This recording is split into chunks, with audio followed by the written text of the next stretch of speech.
Class 9th में जो chapter हम स्टार्ट कर चुके हैं वो है लाइंस एंड एंगल्स, जिसको हिंदी में रेखाएं और कोण कहते हैं। तो हमारा जो आज का टॉपिक है वो है टाइप्स ऑफ एंगल्स, कोण के प्रकार। तो बेसिकली हमारे पास ये जो 5 टाइप हैं, ये 5 टाइप के कोण हैं, हमारे पास 5 टाइप के एंगल्स हैं। तो बारी बारी से हम इन सभी के बारे में डिस्कशन करते हैं, लेकिन उससे पहले मैं आपको पिछले वीडियो में एंगल्स क्या होते हैं वो समझा चुका हूं। तो मैंने आपको बताया था, जब आप 2 रे ड्रॉ करते हो, रे क्या होते हैं, जिसके एक एंड पॉइंट होता है। तो जब 2 रेज आप ड्रॉ करते हो और उनका कॉमन एंड पॉइंट होता है, तो जो कुछ वो बनाते हैं उसी को हम क्या कह देते हैं, एंगल। ठीक है, या हिंदी में कोण। तो अब हम इसके बाद समझते हैं कि सबसे पहले हमें कौन से एंगल के बारे में समझना है। सबसे पहले हमें एक्यूट एंगल के बारे में समझना है कि क्या होता है। हिंदी में इसको कहते हैं न्यून कोण। ठीक है, तो ऐसे एंगल जो 0 डिग्री से तो बड़े होते हैं लेकिन 90 डिग्री से छोटे होते हैं। ठीक हो गया, ऐसे एंगल जो 0 डिग्री से तो बड़े होते हैं लेकिन 90 डिग्री से क्या होते हैं, छोटे होते हैं, ऐसे एंगल को हम न्यून कोण बोलते हैं। ठीक है, एक डायग्राम से समझ लो। जैसे हमारे पास ये एक एंगल है, मान लो ये 60 डिग्री का एंगल है, तो ये जो 60 डिग्री का एंगल है इसी को हम क्या बोलेंगे यहां पर, एक्यूट एंगल। ये समझ में आ गया होगा आपको। अगला है हमारे पास राइट एंगल, जिसको हिंदी में बोलते हैं हम समकोण।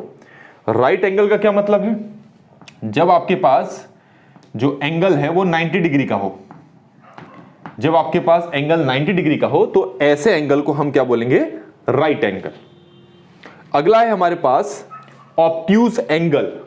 अब ऑब्ट्यूज एंगल क्या होता है, जब एंगल 90 डिग्री से तो बड़ा हो लेकिन 180 डिग्री से छोटा हो, 180 डिग्री से स्मॉल हो, तो ऐसे एंगल को हम ऑब्ट्यूज एंगल बोलते हैं, हिंदी में अधिक कोण। मतलब जब आपके पास कोई एंगल 90 डिग्री से तो बड़ा हो लेकिन 180 डिग्री से छोटा हो, तो ऐसे एंगल को हम बोलते हैं ऑब्ट्यूज एंगल। डायग्राम से समझ लो आप। ये हमारे पास, मान लो ये एंगल हमारे पास 120 डिग्री का है, तो ये हमारे पास क्या हो गया, ऑब्ट्यूज एंगल। अच्छा, इसके बाद है स्ट्रेट एंगल, जिसको हिंदी में ऋजु कोण बोलते हैं। अब स्ट्रेट एंगल का मतलब क्या है, जैसे मैंने अभी तक ये 3 आपको समझाए, तो जरा देखो, एक रे मैंने ऐसे बनाई और दूसरी रे मैंने ऐसे बनाई, तो इनके बीच में ये जो एंगल बना, ठीक है, ये आपका क्या हो गया, एक्यूट एंगल हो गया, क्योंकि 90 डिग्री से छोटा बना है। दूसरा, एक रे इस टाइप से बनाई और दूसरी रे इस टाइप से बनाई, तो इनके बीच का जो एंगल हो गया वो 90 डिग्री हो गया, इसलिए इसको हमने राइट एंगल कहा। फिर हमने रे इस टाइप से ड्रॉ की और दूसरी रे इस डायरेक्शन में ड्रॉ की, तो इसके बीच का जो एंगल बन गया वो 120 डिग्री बन गया।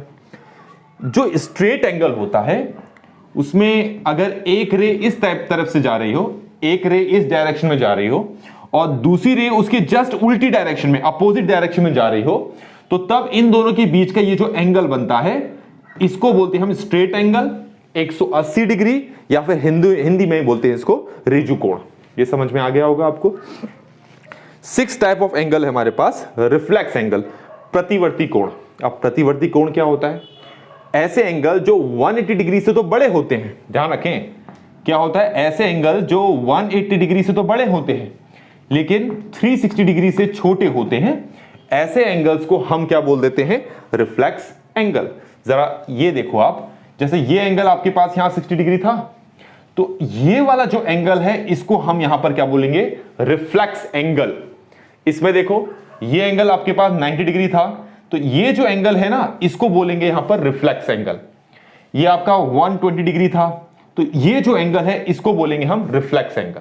ठीक है, अगर मैं अलग से डायग्राम बनाकर समझाऊं, तो ये जो एंगल है इसको बोलते हैं हम रिफ्लेक्स एंगल। और रिफ्लेक्स एंगल हमेशा 180 डिग्री से बड़ा होता है और 360 डिग्री से छोटा होता है।